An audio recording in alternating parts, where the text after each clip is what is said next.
Bien, ¿me escuchan bien? ¿Sí? Bien, en primer lugar agradecer la invitación para mostrar lo que nosotros hacemos en la Universidad del Desarrollo, en el Laboratorio de Ciencias Cognitivas de la universidad. Nosotros estudiamos una función, una capacidad psicológica que se llama metacognición. Quizás alguno de ustedes ha estado vinculado, relacionado con este concepto. Nosotros nos hemos dedicado más de 10 años a estudiar esta capacidad en distintas áreas, no solamente en el área de la educación, también en el área de la salud mental, así como también en el área de la física o de la psicofísica. Principalmente somos un laboratorio de ciencias cognitivas, de neurociencia, que tiene algunos guiños o algunos intereses particulares en la educación. Y hoy día, en estos breves 40 minutos, voy a intentar mostrarles o intentar convencerlos de por qué es importante fomentar la metacognición en contextos educativos. Entonces, mi nombre es Gabriel Reyes, este es el título de la presentación, un poco pomposo, una mirada desde la neurociencia, la psicología y la educación. Partamos con una primera idea. ¿Qué vemos ahí? ¿Qué vemos en una imagen clásica de Rodin, del pensador de Rodin? ¿Qué expresa esa imagen? Probablemente muchos de ustedes van a estar imaginando, bueno, pareciese que es alguien que está reflexionando o que tiene actividad mental, alguien que está en un estado introspectivo, alguien que está en un estado metacognitivo, o se parece, qué sé yo, a la semana pasada cuando tuve que deliberar frente a un problema. Estaba básicamente en la misma posición. En realidad esa estatua no está haciendo nada de eso, porque es una estatua. Pero nosotros tenemos la capacidad de reconocer en otros, en la gente con quien vivimos, en nuestros hijos y principalmente en nuestros alumnos, esa función psicológica, la capacidad de pensar en nosotros mismos, la capacidad de reflexionar frente a nuestras propias motivaciones, intereses, situaciones psicológicas particulares. Ningún otro primate humano tiene esta función. Por supuesto que los primates humanos tienen funciones que son muy particulares, ¿cierto? Pero esta habilidad para poder acceder a nuestros propios estados mentales, que en educación es muy importante, ya les voy a dar algunos ejemplos, pareciese ser privativa de la especie. Esta idea no es nueva, trasciende la psicología. La podemos encontrar con esta máxima en el templo de Apolo, Gnosis y Autón, en griego antiguo, que viene a decir, conócete a ti mismo. Pareciese que era muy importante para los griegos antiguos promover en la polis, en los ciudadanos, la función de estar conectado con su mundo interno. Si bien es cierto, si usted en el fondo está vinculado a la filosofía griega antigua, no va a encontrar en Aristóteles ni en el De Anima alguna alusión a la psicología propiamente tal. Ese es un constructo que ocurre en la historia de la humanidad posterior, muy posterior. Pero la preocupación por el mundo interno, por la conexión con nuestros estados anímicos, es una preocupación que podemos rastrear más allá de la psicología. ¿Cómo la define la psicología? Ya entrando en materia. John Flavel en los años 80 y 70 define metacognición como el conocimiento de los individuos respecto a sus propios procesos y estados. Es decir, los individuos pueden acceder a su mundo psíquico, ¿cierto? Sé que estoy aprendiendo, sé que en este minuto ustedes están recibiendo un conocimiento que a lo mejor tenían o a lo mejor no, eso lo sabrá cada uno. Y yo sé que estoy exponiendo y tengo que poner todos mis recursos atencionales en esta exposición. ¿Se fija? Yo estoy en conexión con mi estado interno, como ustedes también. Esta idea, voy a hacer un poco una breve introducción a lo que nosotros también hacemos, que es neurociencia. Esta idea no es una idea que esté desconectada de nuestra biología.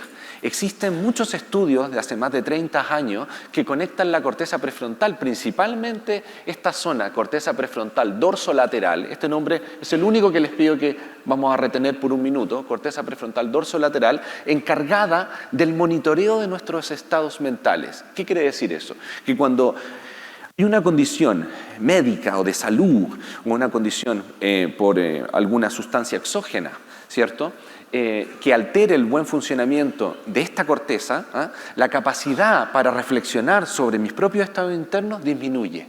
Les voy a mostrar un ejemplo de aquello. ¿Okay? Otro aspecto importante que yo con mucha razón, es muy probable que ustedes hayan escuchado en los últimos 10 años, es que otra capacidad amiga de la metacognición, cercana a la metacognición, los psicólogos la han presentado como la teoría de la mente. A ver si algunos reconocen en ese concepto, que es la capacidad de todos nosotros, tempranos en el desarrollo, de poder leer estados mentales en otro, de saber que el otro tiene mentalidad y es de mi misma especie. Yo, por ejemplo, recuerdo que cuando yo estudié en Temuco, en el sur de Chile. Entonces, cuando llegaba y veía a la profesora, a lo mejor con cierta actitud, más enojada, yo decía, bueno, quizá no le pregunto ahora, a lo mejor se enojó por algo. Entonces, yo en ese minuto uno podría, como investigador, sostener que ese niño, hace 30 años atrás, tenía teoría de la mente, porque era capaz de inferir estados mentales en su profesora, así como también en sus compañeros, así como también en su familia. ¿Okay? Por tanto, la teoría de la mente y la metacognición son dos habilidades. Si la metacognición es la capacidad para leer mis propios estados mentales, la teoría de la mente es la capacidad para inferir estados mentales en terceros. ¿Okay? Interesantemente, el año 2018, hace menos de 5 años, sabemos que estas dos funciones comparten actividad neural, es decir, comparten las mismas zonas corticales, principalmente en la corteza prefrontal medial, comparten la misma actividad.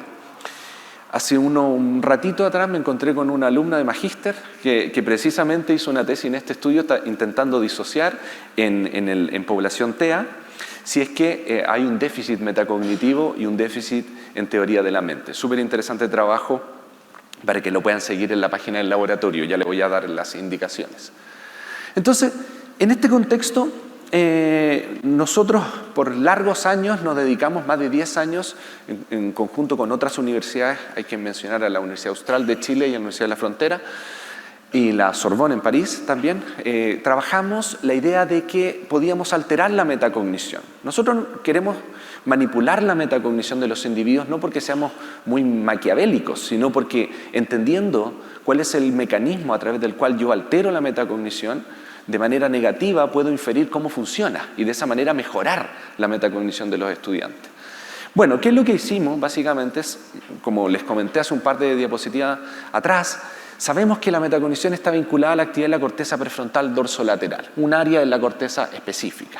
Lo que nosotros sabemos en psicología, yo voy a pasar rápido por esta revisión bibliográfica, lo que sabemos en psicología es que esta zona se altera cuando yo estoy en situaciones de estrés. Todos ustedes han experimentado el estrés, estoy seguro de aquello. Los niños también experimentan estrés, los estudiantes también.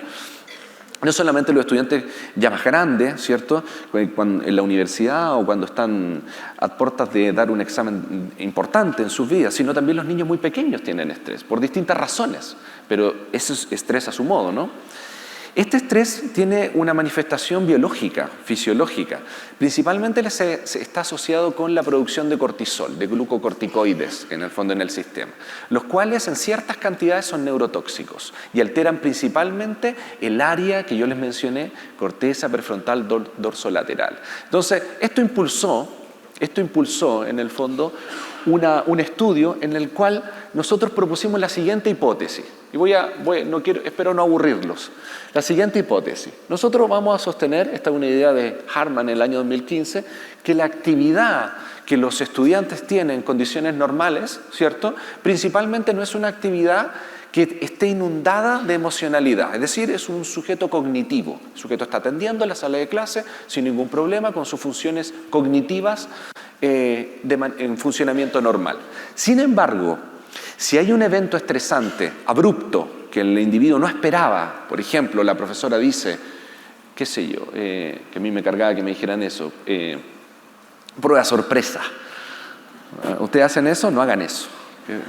No hagan eso. Prueba sorpresa. Y eso genera no en todos por igual, hay diferencias interindividuales en lo que les voy a decir. Y eso genera reactividad biológica, es decir, producción de cortisol exacerbada.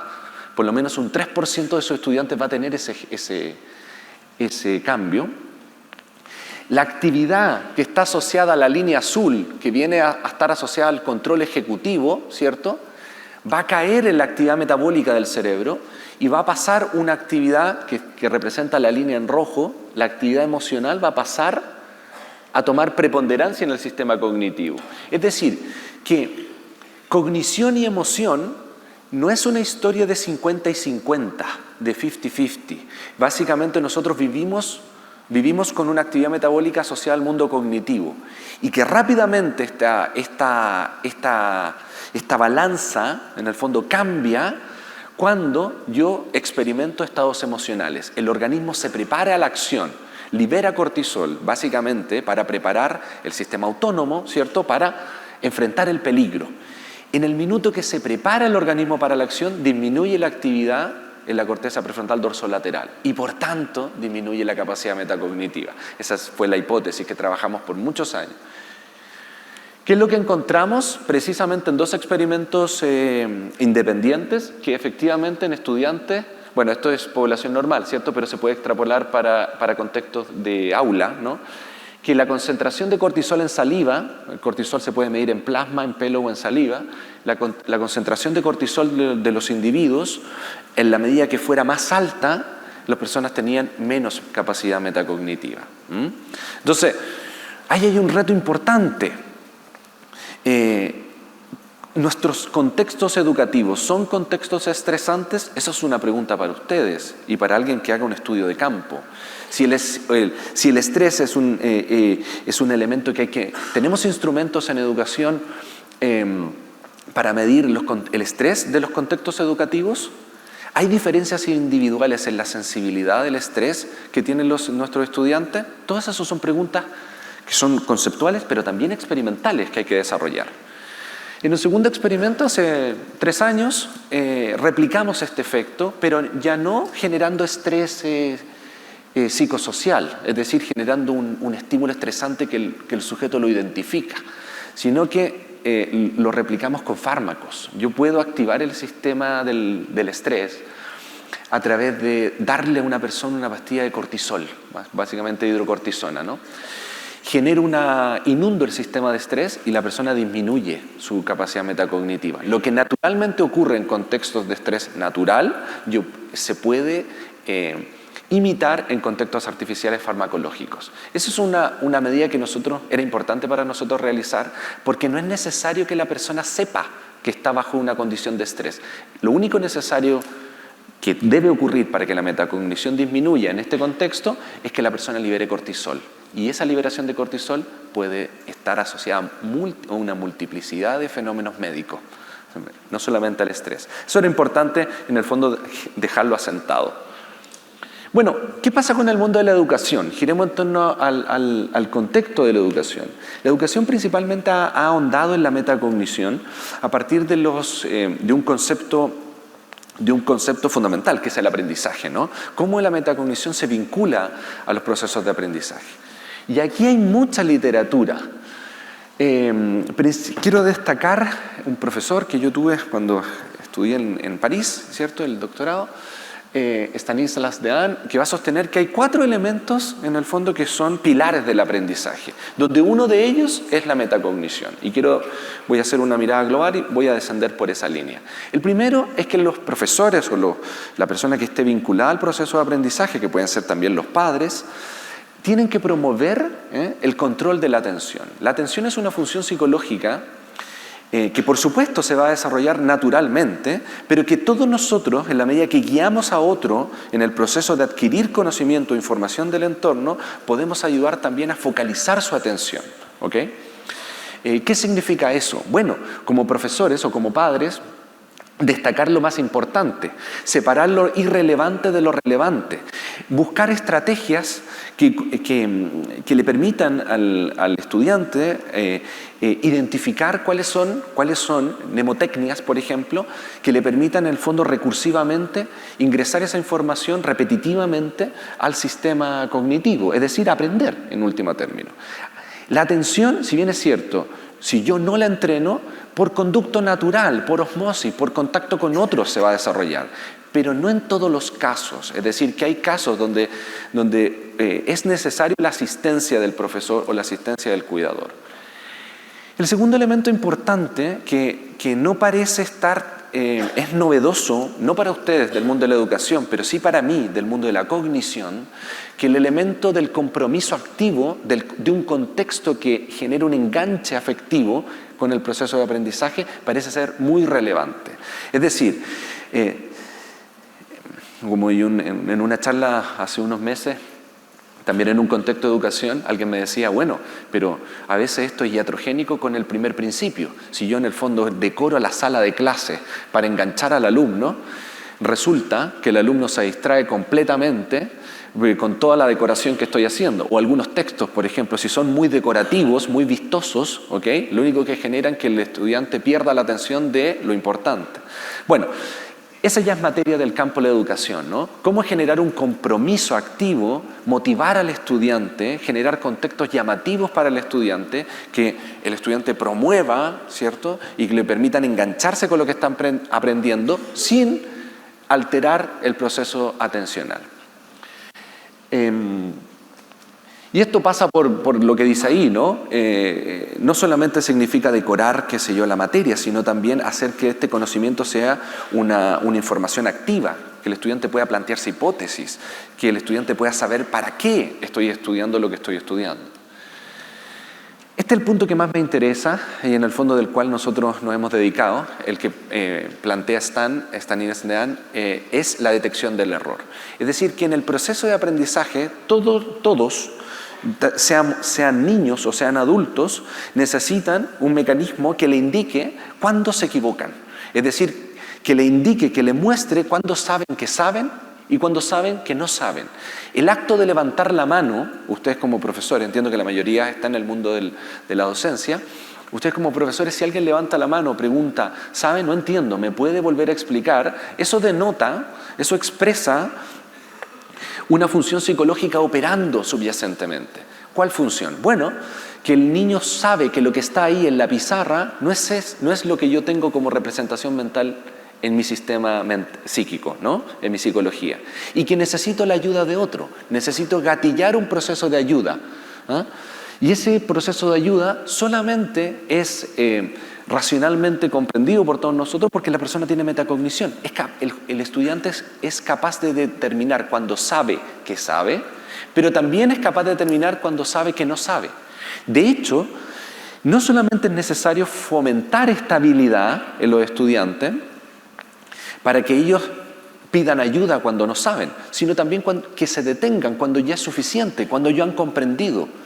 Profesor, yo ya comprendí, podemos pasar a otro tema. O en la tarde, ya entendí la materia, estudié, listo, entiendo esto. O esto no necesito estudiarlo porque lo comprendí en el minuto. El manejo eficiente del tiempo pasa por la conexión que los estudiantes tengan con sus procesos de aprendizaje. No como algo ajeno, sino como un elemento psíquico interiorizado. A eso se refiere la necesidad de fomentar la detección del error. A ver, un punto adicional sobre esto.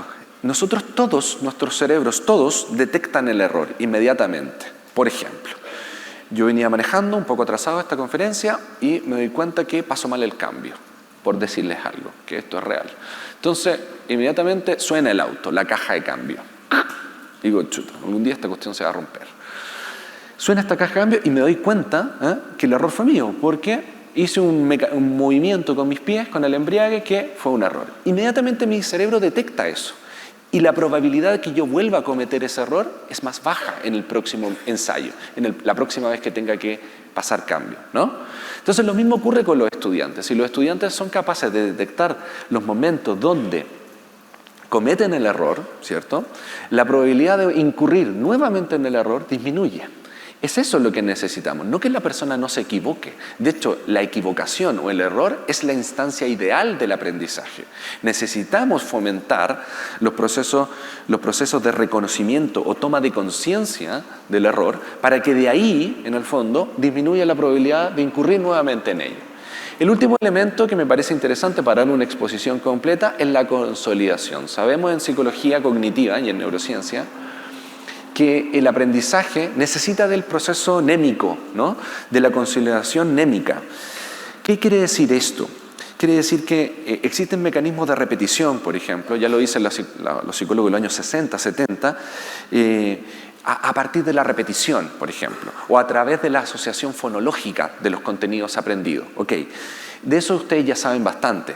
Hay un elemento que parece muy interesante, que es el sueño, que me parece interesante recalcar aquí. Dormir, en el fondo, estimula la actividad en zonas temporales asociadas a la memoria, ¿eh? Y su conexión con la memoria a largo plazo, en zonas prefrontales. ¿Qué quiero decir con esto? Que consolidar lo aprendido durante el día exige un buen dormir. Algo que pareciese estar asociado a la casa y no al colegio, parece ser una herramienta o un pilar del aprendizaje, algo que nos debiese preocupar a todos, a los que estamos interesados en la educación. Bien, en ese sentido, si decanto por la vía de la metacognición solamente, existen muchos estudios, ¿no? Existen muchos estudios que muestran que fomentar la metacognición, entrenar no solamente a los estudiantes, también a los contextos educativos, profesores, padres, instituciones, a fomentar la educación, tiene costos positivos, tiene elementos que son deseables para esta comunidad. Por ejemplo, hay asociación con competencias lingüísticas, les voy a dejar las referencias. Hay asociación con el pensamiento crítico, la capacidad de los individuos para tomar perspectiva en ciertas materias. Personas que tienen mayor metacognición tienden a generar hábitos de estudios de manera independiente. Personas que tienen mayor metacognición pareciese que logran comprender la lógica o el razonamiento matemático de manera más fácil. En general hay un meta-análisis el año 2014 que asocia la metacognición con un buen funcionamiento de todas las funciones cognitivas, lo que en psicología se conoce como funciones ejecutivas: atención, percepción, memoria, lenguaje, razonamiento lógico, etc. Y por último, y esto es más reciente, viene de nuestro laboratorio, ¿cierto?, que la metacognición estaría asociada al aprendizaje asociativo. Aquí les cuento un poco de qué va eso, ¿no? En la Universidad del Desarrollo, en la unidad, en el Laboratorio de Ciencias Cognitivas, tenemos una subunidad, que aquí está el representante, no lo voy a indicar porque no sé dónde está, de un subgrupo que se denomina MetaEduca, que estudia principalmente la relación entre metacognición y educación. La persona que dirige ese grupo es Mauricio Barriento, por ahí, si lo ven por ahí, lo saludan de mi parte. Y Mauricio, en su tesis doctoral, ha indagado este punto y tiene algunos resultados. Él es Mauricio Barriento, tiene algunos resultados que son muy prometedores, ¿eh? Y que me parece que en el fondo son un aporte para ustedes que se dedican a la educación. En primer lugar, este es un estudio que hicimos en pandemia, en el contexto de pandemia con estudiantes universitarios. No voy a entrar en tanto detalle, solamente la idea principal por el corto tiempo. Pero la idea principal es que la metacognición no solamente está vinculada al aprendizaje, como todo lo que yo les he comentado, sino también a las estrategias que empleamos para aprender. Es decir, también es un elemento que dirige la conducta. ¿Cómo es que yo voy a aprender en el contexto de pandemia? Les recuerdo que en el contexto de pandemia para el mundo universitario, no sé si usted, bueno, para el mundo escolar también, fue online. ¿Se acuerdan? Parece que no veo caras muy felices. ¿Fue terrible o bueno? Bueno, la pregunta que se hizo a Mauricio en este estudio, en el contexto doctoral, fue, bueno, los estudiantes que están online, ¿van a tender a colaborar más o a colaborar menos? El estrés que tienen los estudiantes, ¿va a ser un mediador de su intención por colaborar con otros? Y lo interesante, y aún más interesante, que este era un estudio donde los estudiantes no se conocían, porque estaban en primer año de la universidad, por tanto no tenían la experiencia de vincularse, ¿ok? Bueno, lo que encuentra Mauricio es que la capacidad metacognitiva también es un predictor de cuál es la estrategia que van a tomar los estudiantes. Metacognitivamente era muy eficiente, y aquí voy a decir algo no muy popular, no colaborar.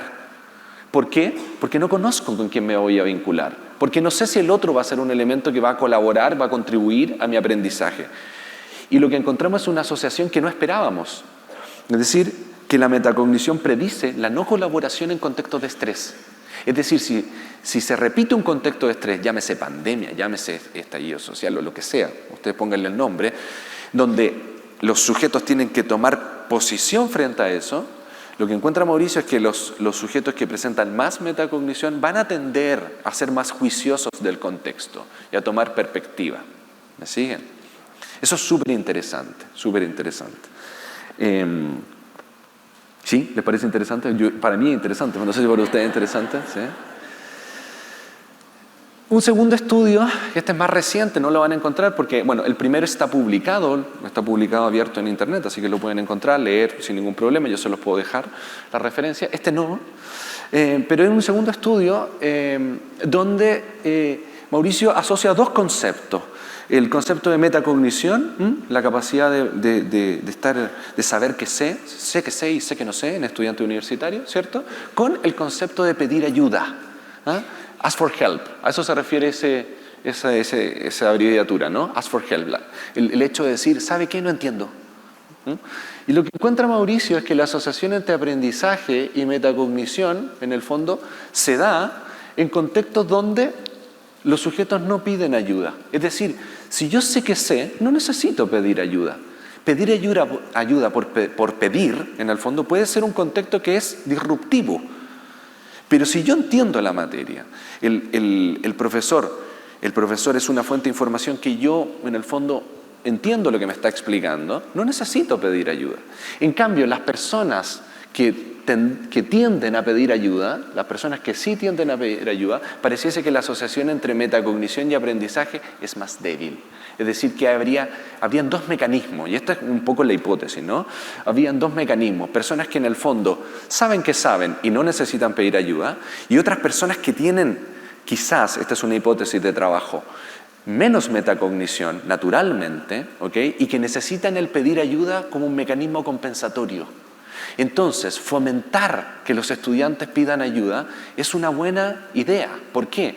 Porque va a paliar las diferencias individuales que tienen los estudiantes en metacognición. Si hay un estudiante que biológicamente, psicológicamente tiene menos metacognición, bueno, hay que ayudarlo a que pida ayuda en contexto eficiente, ¿cierto? Cuando lo necesita. Y no castigar el hecho de hablar mucho en clase cuando está levantando pidiendo ayuda. ¿Me están siguiendo? Eso parece muy revelador no hay antecedentes de eso, por lo menos en neurociencia y en psicología cognitiva, que el pedir ayuda en contexto educativo pudiese ser un mecanismo que va a mitigar las diferencias individuales que pueden existir en la metacognición de los estudiantes. Ese es el mensaje que les quiero entregar. Por último, ya a ver si cierro y dejo algunos segundos, ahí me dirán para preguntas, no sé cómo vamos en tiempo.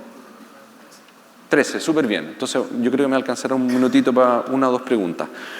En el contexto que nosotros trabajamos, que no es completamente educación, es la subunidad que dirige Mauricio, está en educación, pero también hay otra en aspectos clínicos y en aspectos más socioculturales, pero siempre centrado en la metacognición, entendemos que vincularnos con un otro, y en este caso, en el contexto de aprendizaje, es un vínculo psicológico, que el profesor también tiene metacognición y el profesor también tiene la capacidad de ponerse en los zapatos del estudiante, como el estudiante también tiene esa capacidad. Es decir, que hay un diálogo intersubjetivo entre esas dos entidades psicológicas. Los proyectos de investigación que nosotros hemos desarrollado respetan este principio. La intersubjetividad no como un elemento que parte solo desde el alumno, sino que es el profesor y la comunidad vinculada con el aprendizaje también participa en cómo educa psicológicamente a los niños. Y en este sentido, la metacognición, bajo este alero, bajo este concepto, se ha diversificado, ¿ok? Y a lo mejor esta gráfica que les muestro acá pudiese ser más cercana a lo que ustedes conocen como metacognición.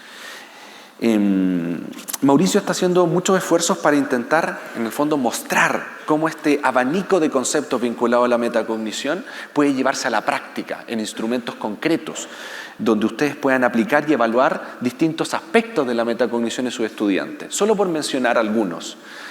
Básicamente podríamos diferenciar la metacognición desde un elemento de conocimiento sobre nuestra propia cognición. ¿Qué quiere decir eso? Que el estudiante se sabe a sí mismo, ¿cierto?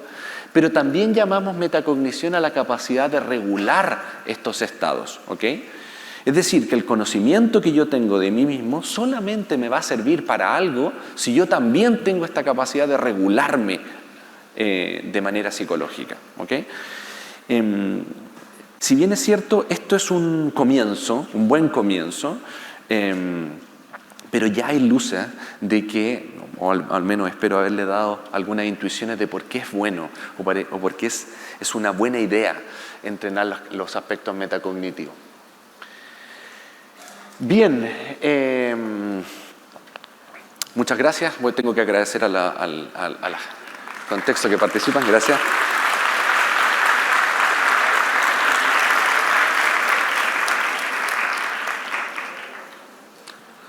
Tengo un tiempo para preguntas, creo que son alrededor de 10 minutos. Así que tengo ahí el micrófono.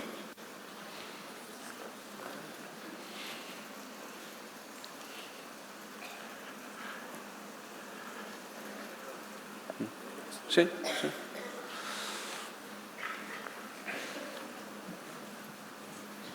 Hola, buen día. Hola. En relación al estudio que presentaste al comienzo, Sí. quisiera saber qué metodología utilizaron para medir la metacognición. Ya, esa es una pregunta larga y difícil, pero... Ok, tradicionalmente, y no estoy escapando, pero lo voy a intentar hacer lo más sencillo posible. Tradicionalmente la metacognición se ha evaluado a través de cuestionarios, ¿no? Es decir, ¿cómo usted cree que se comporta en tal o cual situación? ¿Tiene hábitos de estudio? Al llegar a la casa revisa lo que no entendió durante el día, etcétera, etcétera. ¿Te fijas? Y hay muchos cuestionarios que en el contexto educativo se usan también para investigación. Pero en neurociencia y en psicología, en el fondo, tenemos el siguiente problema, que la metacognición es una habilidad. Y como toda habilidad necesitamos gestionarla en el laboratorio y ver cómo funciona. Disculpa el ejemplo que te voy a dar, pero es el que le doy a mis estudiantes en la universidad. Imagínese usted que se va a probar un equipo de fútbol o a cualquier deporte y le dice al entrenador o entrenadora, quiero jugar aquí porque yo soy extremadamente bueno para este deporte, el fútbol. Así que déjeme entrar a la selección nacional. ¿Qué le diría usted? Probablemente usted le diría, no, te tengo que ver jugar, quiero ver si realmente tiene. Lo mismo pasa en el laboratorio. Los sujetos pueden tener creencias metacognitivas, es decir, ¿te acuerdas de esta parte, mira? Pueden tener creencias metacognitivas, conocimientos sobre la metacognición, ¿cierto? Muy avanzado, ¿cierto? Muy optimista consigo mismo, pero no tener la habilidad. Es decir, que no podemos a ciencia cierta creerle al sujeto cuando me dice que tiene buena metacognición. ¿Te fijas? Tenemos que desconfiar de él y generar un contexto artificial donde el sujeto evalúe su propio desempeño. ¿Cómo lo hacemos? Básicamente en psicología, no sé si algunos de ustedes saben, nosotros hacemos experimentos que son con juegos de computador. Y los estudiantes van a nuestro laboratorio, juegan, hacen un minijuego, y en este juego, en el fondo le pregunto, ¿se equivocó? ¿Confía en su decisión? ¿Cuánto se demoró? Una serie de preguntas que son de carácter reflexivo, que los sujetos tienen que evaluar su propia actividad. Entonces, luego nosotros, matemáticamente, estadísticamente, correlacionamos respuestas correctas con puntajes de alta confianza, por ejemplo. ¿Te fijas? Entonces, si yo sistemáticamente confío en mis respuestas correctas y sistemáticamente desconfío de mi respuesta incorrecta, ese es un índice metacognitivo, ¿te fijas? Es decir, generamos un contexto artificial donde el sujeto tenga que aprender y tomar decisiones y luego evaluar esas decisiones. Cuando esa evaluación va en línea con lo que objetivamente decidió el sujeto como respuesta correcta o incorrecta, nosotros lo tildamos como una persona con introspección o metacognición alta. Esa es básicamente la idea. Gracias por la pregunta, súper buena.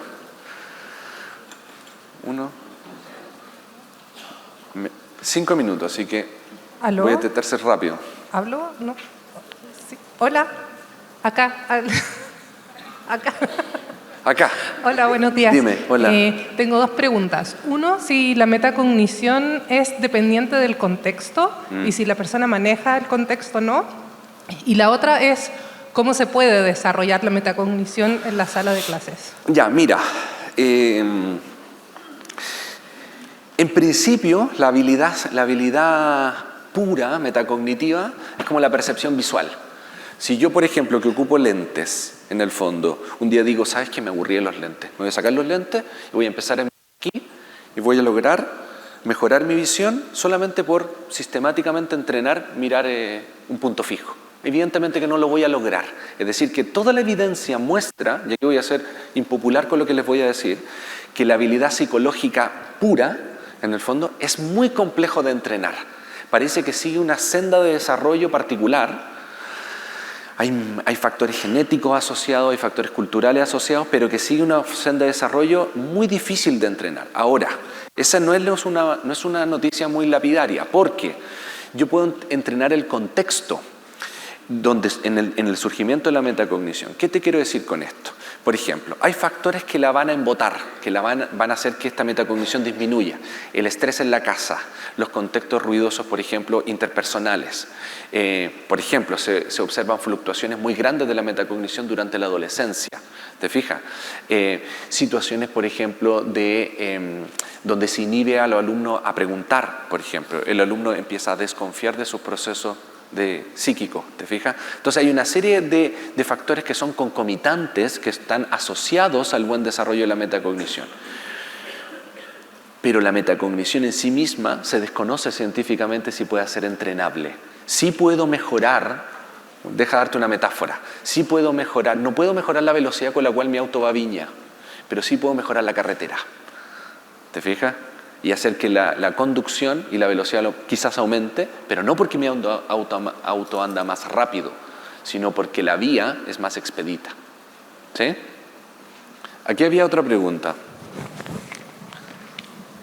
Sí, y creo que la última, ¿no? ¿Aprendió? Hola, buenos días. Hola. Yo te quería preguntar con respecto a lo que dijiste sobre los pilares de la metacognición, el conocimiento, Sí. la experiencia y la regulación. Sí. Específicamente sobre la regulación, que creo que es un tema que vemos mucho en la sala de clases hoy en día, o la falta de regulación Sí. en nuestros adolescentes sobre todo, y estrategias que tú sugerirías para implementar en la sala de clases para mejorar esto. Ya. El contexto de regulación emocional es un campo completo estudiado por la psicología, no solamente vinculado a la metacognición, sino también a otros procesos. Las estrategias de regulación habitualmente están asociadas o a la supresión del comportamiento, que los sujetos inhiben su comportamiento. Yo no quiero expresar que tengo rabia, ¿te fijas? O yo no quiero expresar que tengo pena, por ejemplo. O bien cambios de atención. Esos son mecanismos muy básicos en la cognición humana. El mecanismo de regulación emocional vía metacognición o reevaluación metacognitiva supone que los sujetos pueden conocer los antecedentes que elicitan la emoción. Es decir, el estudiante, o en este caso fuera del contexto el individuo, es capaz de ir a los elementos o retrotraerse, es capaz de expresarte los elementos que están conectados con el surgimiento de la emoción. Por ejemplo, una pérdida, una situación puntual, un problema en la casa, etc. Es por eso que en el fondo estrategias de regulación emocional que no estén vinculadas con la emoción son de alguna manera tildadas como no saludables. ¿Te fijas? Supresión de la conducta, inhibición del evento estresante, cambio de atención, etc. Ese es un campo que está asociado a la psicología clínica o al campo de la regulación clínica, más que al campo de la educación. Pero evidentemente que el ser humano es el mismo, así que convive en el aula de clase. Nosotros hacemos esa distinción de metacognición, de regulación de la metacognición y metacognición para el aprendizaje, ¿cierto? Artificialmente para la academia, para entender el proceso, pero conviven estos dos conceptos en un estudiante en un día a día cuando están en el aula. Así que Si pudiera darte luces por dónde seguir, te recomiendo leer o en el fondo podemos conversar procesos de regulación metacognitiva, donde básicamente el entrenamiento está enfocado en la reevaluación de los antecedentes que elicitan o que motivan la respuesta emocional disruptiva, evidentemente. Bien, me pidieron que fuera como muy sucinto con el tiempo, así que muchas gracias por su atención. Nos vemos.